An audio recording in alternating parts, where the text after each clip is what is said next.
What's your long-term 10 to 15 year expectation? 10-year will be 100x and 15 will probably be 1,000.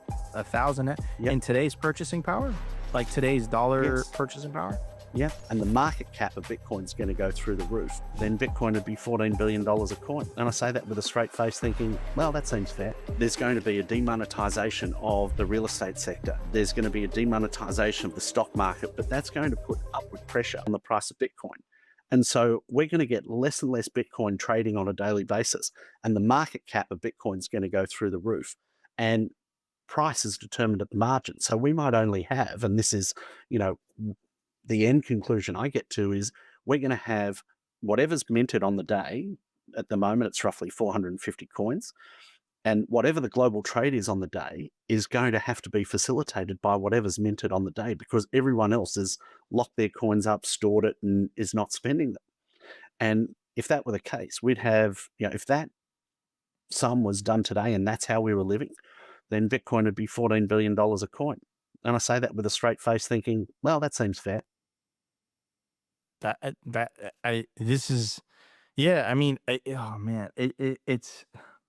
It's difficult for me to fully comprehend, but I could tell you from lived experience, I understand what it is you're saying, at least like conceptually, but it's difficult for me to, it's such large numbers that you're just like, Peter, what are you talking about? You're talking about 1,000x.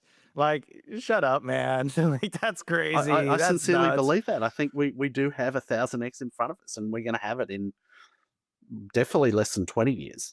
And it'll probably be more like 15. Absolutely. That's absolutely bonkers. Okay. So, yeah, incredible. What would you say to people that are looking at MicroStrategy or looking at these or MetaPlanet or like kind of like these levered Bitcoin plays? And it looks a little bit more attractive, at least from a return perspective. What would you say to those people? Because in a way, they are kind of right. If they would have bought MicroStrategy 4 years ago instead of Bitcoin, the volatility was higher, but technically they would have more Bitcoin today. They would just have more purchasing power. What would you say to those people? To anyone considering it, I hope you've got a huge bag of Bitcoin first. That would be the most important thing to understand about owning MicroStrategy or MetaPlanet, is that I've got this financial theory that Bitcoin is terraforming the entire financial universe before our very eyes. And Bitcoin's the best asset that you can hold. The first order derivative of Bitcoin, so Bitcoin's a primitive, the first order derivative is your MetaPlanet and MicroStrategy, and that's the levered play on it.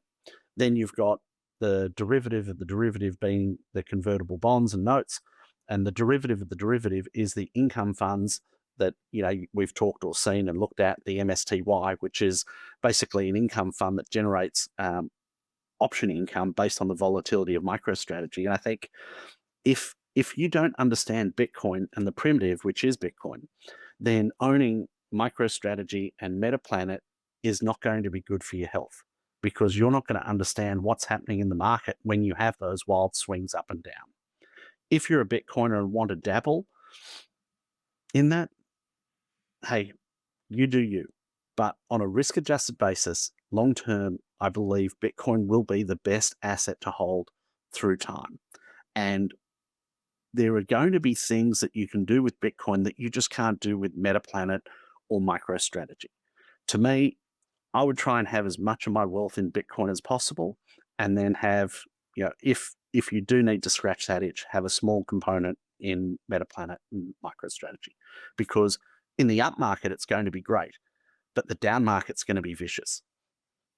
Do you think that there are still, down markets like moving forward? Like, do you think that, do you perceive that as the case? Like, is that kind of like, like, are we still seeing 80 to 20%, 80 to 70%, swings to the downside? It seems like the volatility has definitely decreased.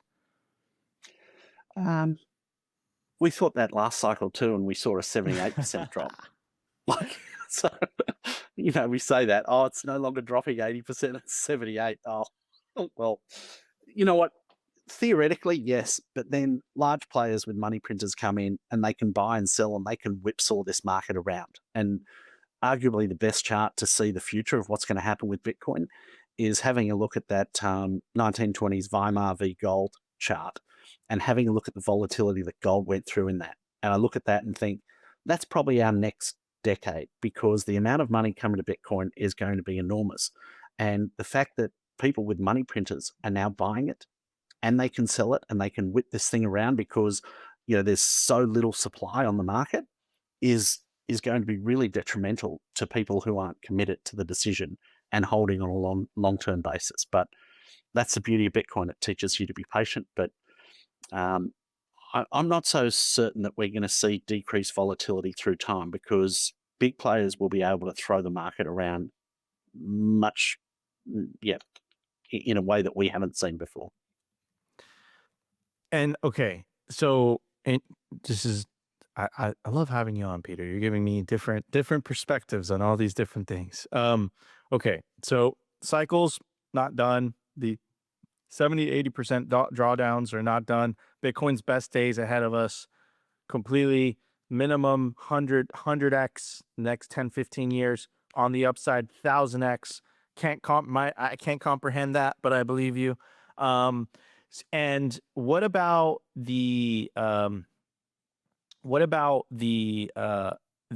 where do you see the whole custody of Bitcoin evolving to? Because this has been my experience so far.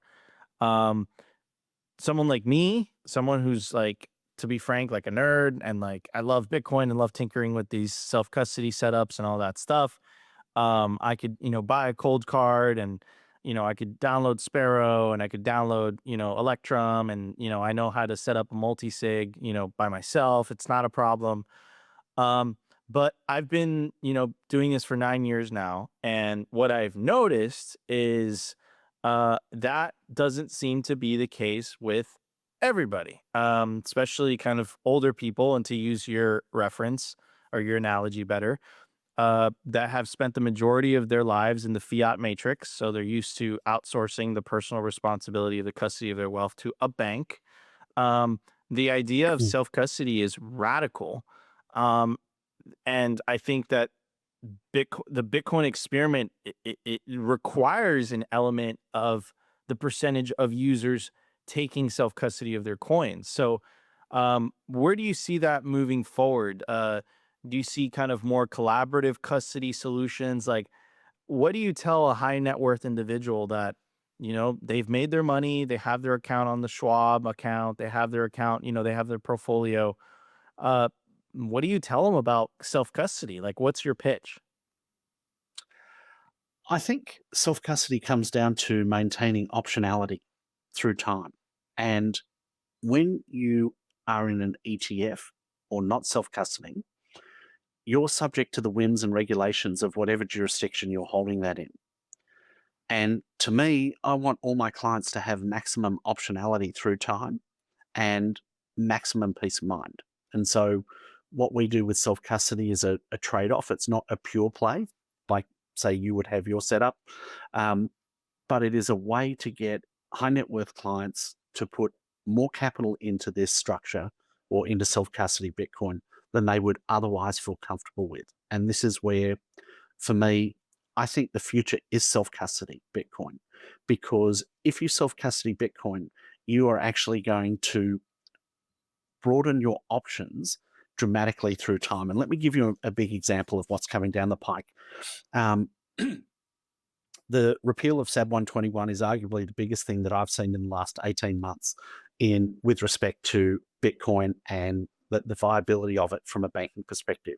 What's the big deal of that? It means that banks can custody it. And I know this is going to sound counterclaim to what we're trying to achieve with more self-custody, but if the banks will have lending options in the very near future. And it's my conjecture that banks across the globe, because this is a globally ubiquitous asset, will compete for your Bitcoin as collateral for loans.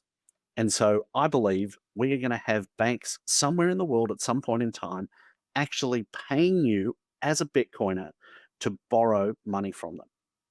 Now, that option is only available if you self-custody that Bitcoin and can then send said Bitcoin to them.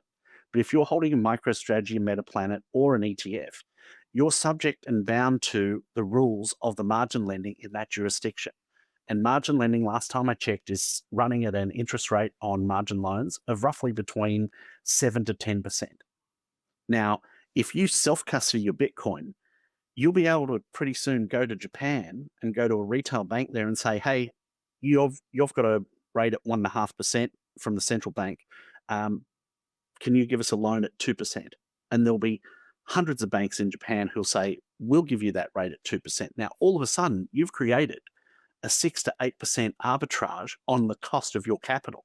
And if you look at cost of capital being arguably the most important thing when it comes to your financial performance through time, look at Michael Saylor's cost of capital, what he's been able to achieve with a 0% cost of capital. The other interesting thing over the last 20 years with a business that was successful by outcompeting people on a cost of capital was Amazon. And we've seen how that's done over the last 20 years. It's been arguably one of, if not the best performing stock. So I think if you want to maintain maximum optionality for yourself moving forward, peace of mind, security, it's incumbent upon you to get good at self-custody. Need liquidity without having to sell your Bitcoin? For more than 6 years now, Ledn has been the trusted choice for Bitcoin-backed lending with transparency, security, and trust at their core. I absolutely love these guys, and I personally not only have an account with them, but also a loan. And some of the key features that I love about Ledn is the fact that there are no monthly payments. You pay at the end of the term. You also have the ability to roll over the loan as well, and you can pay it back whenever you want. Essentially what they do is that they help their clients unlock the liquidity of their BTC, allowing you to HODL while still accessing the wealth of your Bitcoin. They've been battle tested with their focus on transparency, security, and trust, allowing them to build a proven track record of client success and security, helping tens of thousands of clients harness the value of their digital assets with confidence and peace of mind. Learn more about what your BTC can do for you today. Simply Bitcoin viewers get 0.25% off their first loan by using the link in the video/podcast description. What are you waiting for? Head over to ledn.io today.